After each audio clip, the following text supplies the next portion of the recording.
We're here at Intelligentsia Coffee with my friend Jordan Schlansky. Now, Jordan, you consider yourself a bit of a coffee expert, do you not? I enjoy coffee. You enjoy coffee.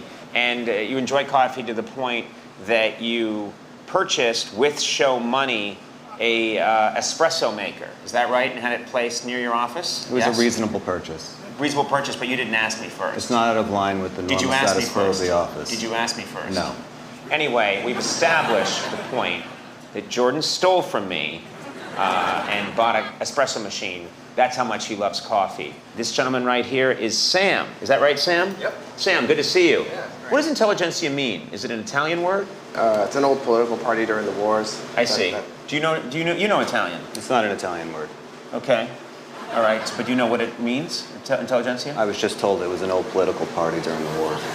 You being a wise ass with me right now? That's what he just said. That's why I was told. Don't with me, all right? I'll take that coffee machine away from you and I will stuff it down your pants. I will turn on that espresso machine, get it going with hot liquids, and I will shove it down the front of his pants and watch it cook his scrotum. And then you will add some latte. Jordan, I see you eyeing this. Do you want to buy this for the office? This is the same screen that Jordan sees in his mind every time he tries to register an emotion. Look familiar? Jordan, tell us what you know about the roasting process. Well, it's important that when coffee is brewed, the beans are at the right level after the roast. Too soon, the beans are still degassing.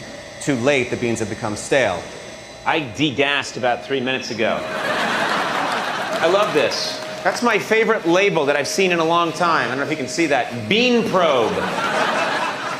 I must consult the bean probe. What kind of bean is in there? That's a coffee from Guatemala.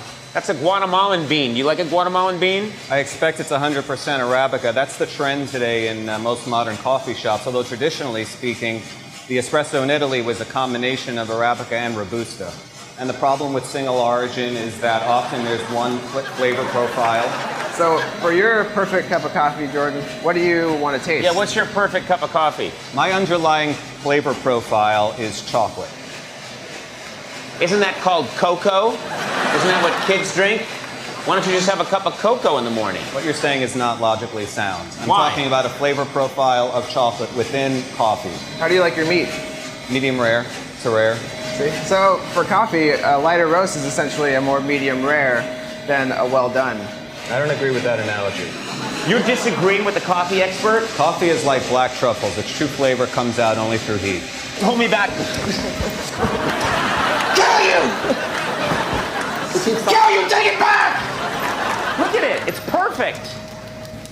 Has anyone ever fallen into this machine and been mixed in with the beans accidentally? And when they went to drink it, it was filled with human bone and blood and gore? Jordan, why don't you take a closer look? Jordan, just lean in. Okay, Sam, tell us, where are we now? We're in the cupping room. The cupping room, and we are joined by the beautiful Eden. Yes. So we're going to taste some coffee now. Tell us what to do. So each of these 3 cups is the same coffee. Some are blends, some are single origin coffees. What kind of flavors are you tasting?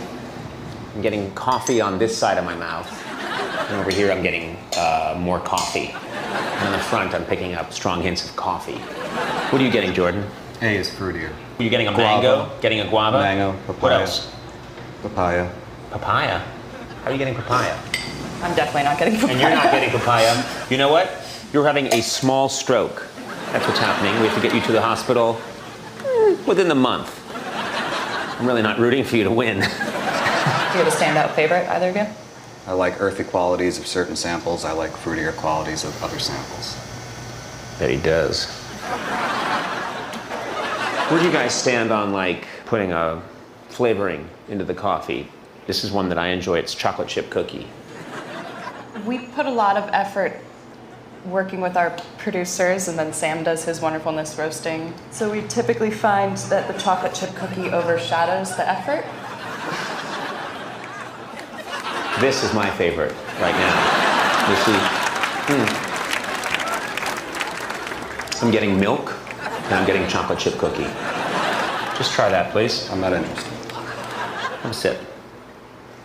Close your eyes. Does that not take you back to childhood when you'd come into the house? No, it doesn't. And your mother would say, Jordan, Jordan, I made you some cookies. And then she'd pause and say, why don't you ever make eye contact with me? Get out, you freak. The cookies weren't made with monoglycerides.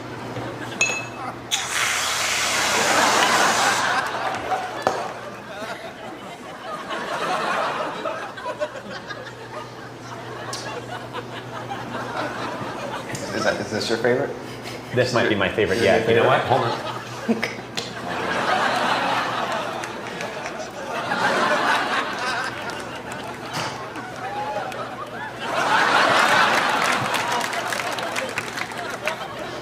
That's very good. There is some traditional basis for this drink. Caffè con panna does exist in Italy, although this whipped cream is an artificially processed product once again.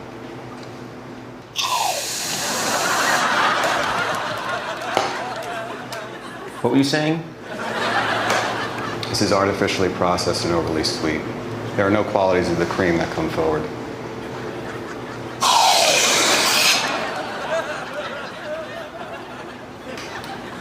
I inhaled a lot of the gas propellant. I have to assume that's dangerous as well.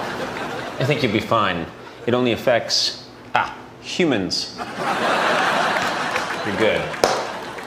I think the real art of espresso in particular as a method of preparation is not so much in the terms of the bean itself, but in the preparation of the bean. I take issue with the way a lot of coffee bars in the United States prepare their espresso. I would rather watch this table spin than listen to anything you have to say. Traditionally, espresso includes 7 grams of coffee per 25 milliliters. Eden, what's going to happen now? We're going to be making drinks. So I figured we start with espresso, since I've heard that's what you're super into. The problem with this process here is that, again, I prefer the traditional style of 7 grams of coffee per 25 milliliters of water. This is our espresso. Try. Oh, sure. What do you think? This is the American style of espresso. It's fruity, it's a little over-concentrated for my taste. I don't like the American coffee culture. What they perceive to be a good espresso is an espresso that has had so much coffee jammed into a small amount of water that they suddenly perceive it as something that they've never tasted before, and therefore it's good. Get him. Get him, Eden. Get him. So what we're looking for is we're looking for the proper amount of extraction for each coffee particle. Based on what criteria? Based on the actual solubles that we're extracting. But the issue is, if I push it over 22, 23, and I go towards my 30% extraction, those tannins are going to overpower any of the sugars and acids that we had in there. That was fantastic what you just did. You just whipped him anyway, and I loved it. Thank you. Thank you. You got schooled, son. $1 bill. For days. Tupac. What do you think we've learned today?